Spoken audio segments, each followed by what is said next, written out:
Sanibonani Mzansi, siyanamukela kwi-Aheko TV emagumbini amanye omhlaba naphesheya kwezilwandle. I'm your host uNothando Nothiwa kaNdlovu, intokazi yomZulu, umbongo kaZingelwayo. Qhamuka bamshalazele uFlathela Shiya amagama akhe ngemuva. Bangaziyo ke bathi ngunsizwa ziyambanga, unsizwa ziyamlandela. Mbukele emakhaya ukhulumile wathi ucela ukuthi namhlanje sibe naye uDr Nondela Mzimba uDlamini. Sinayeke namhlanje kodwa ngizocela ukuthi ukwenze mbukele emakhaya ukuthi ugijime uye lapha uyosubscribe ukuze uzokwazi ukuthi uthole wonke amavideo esesike saba nawo la kwi-Aheko TV. Dokotela sikwamukele sikubingelele ohlelweni.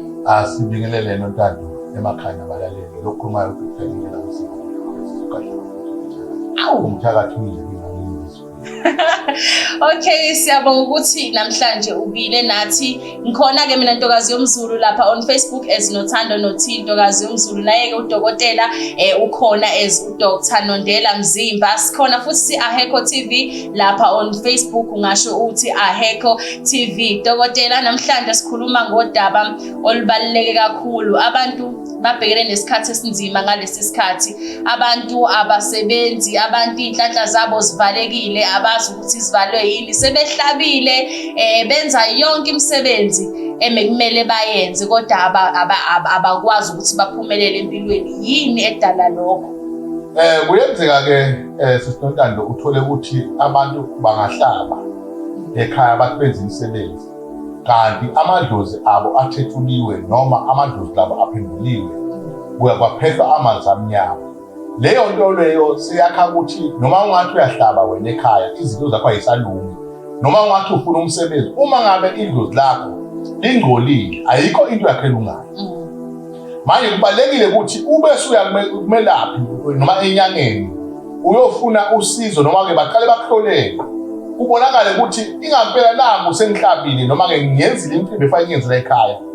Ake kulungise ke manje lapha emadlozini kuze ukuthi izinto zami zihambe. Baqale bawagezela amadlozi. Uma ngabe waphehla amanzi amnyama ufuna kuvalwa amanzi amnyama kuze kuthi idlozi libe clean. Yiloko kufanele bakwenza abantu emakhaya. Uchaza ukuthi dokotela umsamo uma ungcolile nezinto ziyakwazi ukuthi zivaleke ekhaya egcileni. Kunjalo sisinontando ngoba uma umsamo wakho ungcolile ngeke na udlele epekini engcolile. Ungahlaba kepha uhlaba endaweni engcolile, ungayishisa impepho. Kepha nalawo ushisa khona impepho kufana nokuthi ushisa ehlathini. Lento ifana nokuthi kuthiwe amadlozi angaphandle komuzi. Before uwangenisa amadlozi la endawo angena khona akube clean kuze kuthi nawo angene asagezile kuze kuthi uma ngabe ngesesibheke ukuthi ke manje sikwenzela ukuthi ube nenhlanhla noma ngabe siyageza siyagquma siqhumela ukuthi ube nenhlanhla idlozi lakho phela alibe clean na.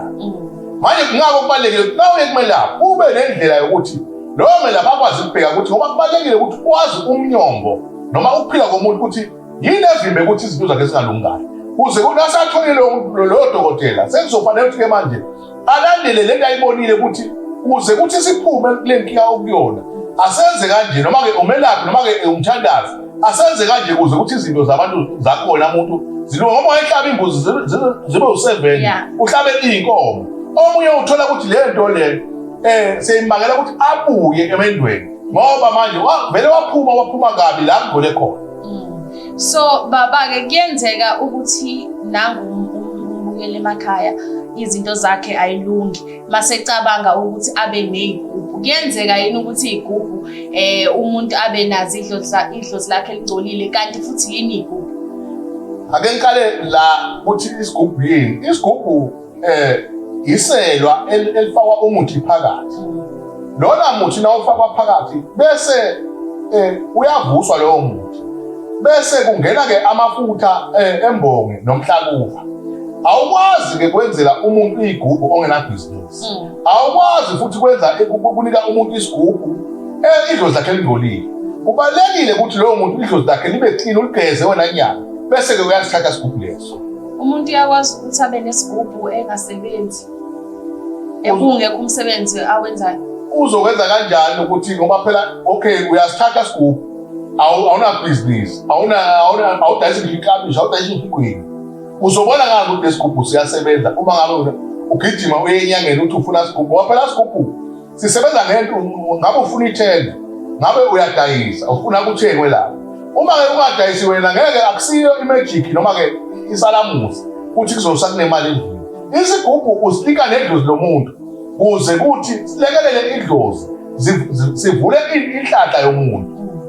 Okay dokotela, sizwile ukuthi unespecial la ey'gubhini. Ngisacela ukuthi uchazele umlaleli emakhaya ubungozi basi isigubhu. Okay, mbuyele emakhaya sisahleli naye-ke la udokotela uNondela Mzimba. Sizwile-ke ukuthi ubaba unespecial sazi iy'gubhu. Sacela ukuthi baba udokotela usichazele ngasi isigubhu ukuthi uyakwazi yini umuntu ukusithola uma idlozi lakhe lingcolile.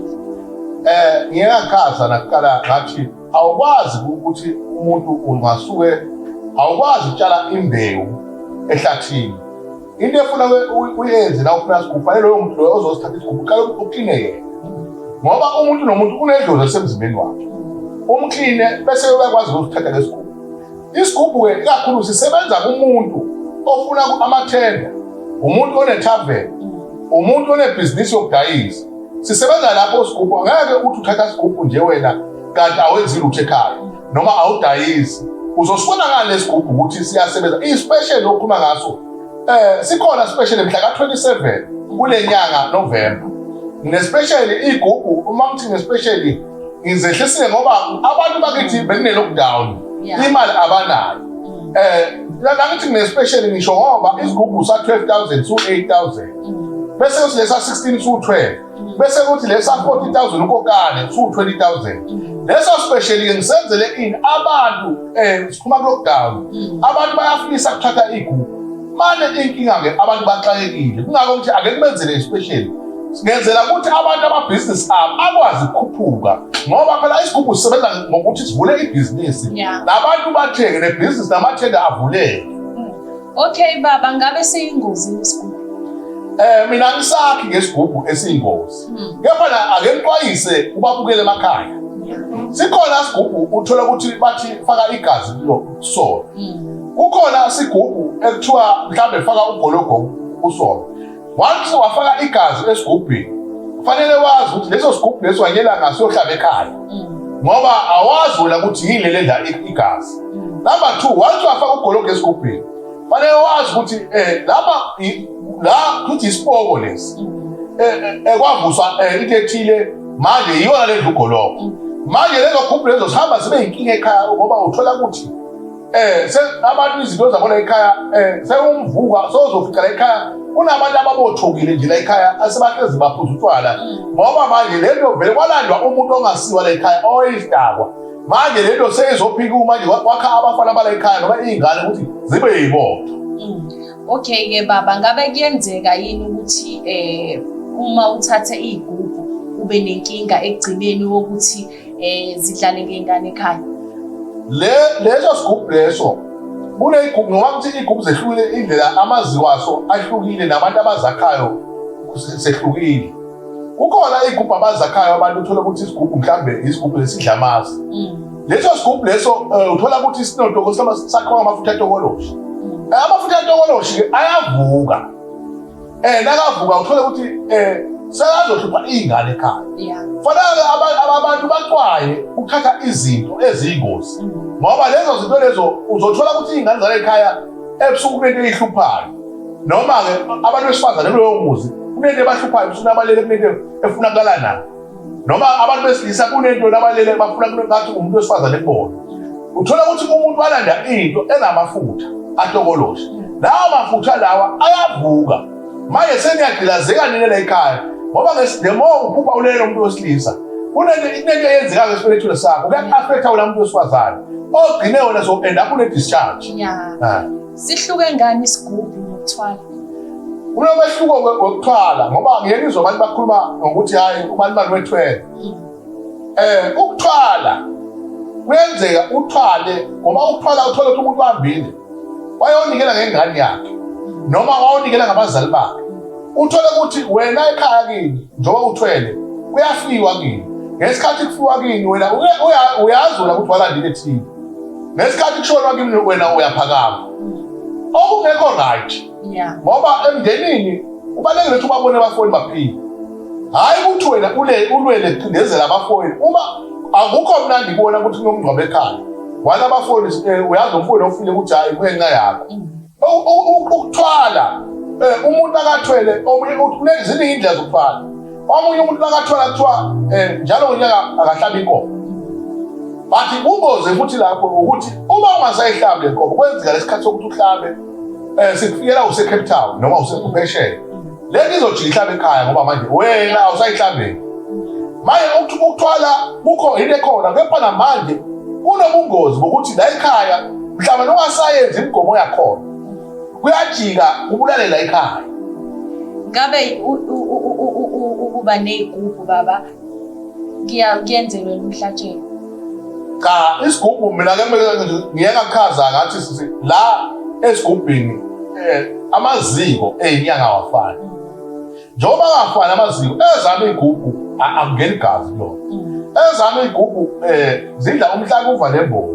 Yini ke umhlakuva? Amafutha esihlahla esithile. Yini ke imbobo? Inyosi eyithile engena emgodini omncane. Uma ngabe ke lezo gubhu lezo zidla amafutha lesigubhu sidla amafutha lawo alikho igazi elingena leso sigubhu. Because uma ngabe isigubhu uzophika uthi wena hayi uzofika isikhathi esithile osinyama uyibeke eceleni kwesigubhu. Mhlawumbe ungayosile le nyama uzosuka enyameni kuye embuzini. Kufuneka imbuzi kusuka embuzini kuye enkomeni. Kusuka enkomeni kuye kumuntu. Uyabona lapha uhamba unkosikazi wakho ngento owazi kahle ukuthi wena wayilanda inobungozi lento engafuneka. Kuyenzeka yini ukuthi igubhu base zikunikeza inkinga ungasayifuni iphindisele emuva? Kubalekile ukuthi abantu abayenyangeni noma kumelaphi loyo obenzile igubhu babuze ukuthi nako ke wena melaphi awusekho. Lesi sigubhu nangingasasidingi ngiyosenza njani? Ngoba kukhona igubhu ezifakwe emfuleni. Kukhona igubhu nangasayifuni, kukhona igubhu oyimbela phansi eceleni komfula. Kuze kuthi awusayidingi phela lapho. Ngoba nayo le nyanga igubhu ngeke isithathe. Ngoba isuka seyisiphahlele isigubhu siyaphahleka. Iyasiphahlela yasiqondanisa nawo. Uma wena manje sothi hayi semcebile sengirathi ngiyasibuyisa. Angeke asenze lutho la. Ngoba phela sesibize siye sibo. Uzokutshela yena ukuthi hamba usilahle emfuleni noma hamba usilahlelwana noma hamba usibele emgodini thizeni wenze kanje. Kubalekile ukuthi la uphuma khona lapho ubuze ukuthi ngingasasidingi lesigubhu ngiyokwenza njani na. Kuyenzeka ukuthi mhlawumbe ubaba ekhaya kade nazi igubhu mayedlula emhlabeni kufanele amadodana aqhubeke nazi igubhu. Ngiyangithi ke kubantu sisi la uma ngabe umnumzana kubalekile ukuthi ingane yakho yomfana na ushisa impepho uyifundise ukushisa impepho uyibuke la wenza izinto ekhaya ukuthi uzenza kanjani noma ngabe wena uneyigubhu ingane zakho seyikhulile zitshele ukuthi hayi bantu abami la ibhizinisi la ekhaya yami isilwa ngala into la uma kungasekho wena usibani bakho uyoqhubeka wenze kanje le nto ngayilanda endaweni ethile kuze kuthi le business la ekhaya liqhubeke lisebenze kahle le nto uyichazele ingane ukuthi inobungozi kuphi noma ayinabo ubungozi nawe ngiyokuthatha mfana wami ngisaphila ngiyokutshengisa lapho la ngayilanda khona wenzela ini ukuthi bakhule bazi ukuthi ubaba wayithe la lesigubhu kuhamba kanje. Ake kuthiwa ubaba kuze kufika isikhathi sokuthi uyashona engakayichazeli ingane zingazi ngegubhu ngabe iyashabalala wonke umsebenzi ukwenziwa ubaba. Unenkinga ukuthi ungangena yabona uma ungena ebhasini noma esetruckini noma kusemotweni ungazwa idrive imoto izokuyisa ngoba angeke ukwazi ukukhulumisa isigubhu singalinkwanga emzimbeni wakho ngoba ungakhuluma naso bagenzwana egcineni khona ozosala endleleni ngoba wena uzophoqa ukuthi ukhulume naso singalinkanga ngoba phela umkhulumisi waso uyilelo linto enayo lento ifana nesim card ukuthi siyarikwa njengoba sirikwa lesigubhu sirikhelwa kuwena kuze ukuthi i-communication yenu nobabili nizwane. Okay, mbukela emakhaya sihleli naye ke nje namhlanje uDr Nondela Mzimba sikhuluma yona ke indaba yazo igubhu. Ngisacela ucacise endabeni yespecial sesovalisa. Sipesheli sikhona simhla ka-27 November.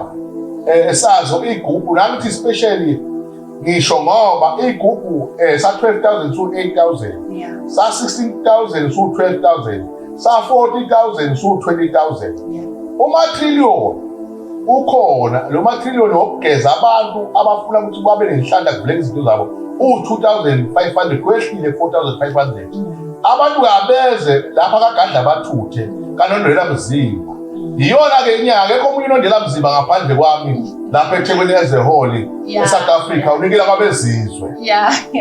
Okay, utholakala lapho baba ey'nkundleni zokuxhumana nala asebenzela khona?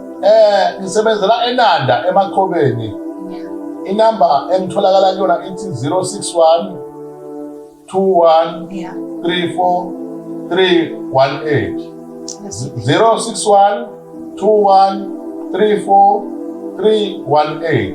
Abantu-ke bangangena lapha ku-Facebook bathi DR Nondlela Mzimba naku-Instagram bathi DR Nondlela Mzimba bazongithola khona. Kuwebsite-ke bathi www.drnondlelamzimba.co.za. Mbukele emakhaya si-Aheko TV namhlanje siyavalelisa sobonana ngokuzayo. Igama lami nguNothando Nothi wakwaNdlovu, intokazi yomZulu, umpongo kaZingelwayo. Siyabonga.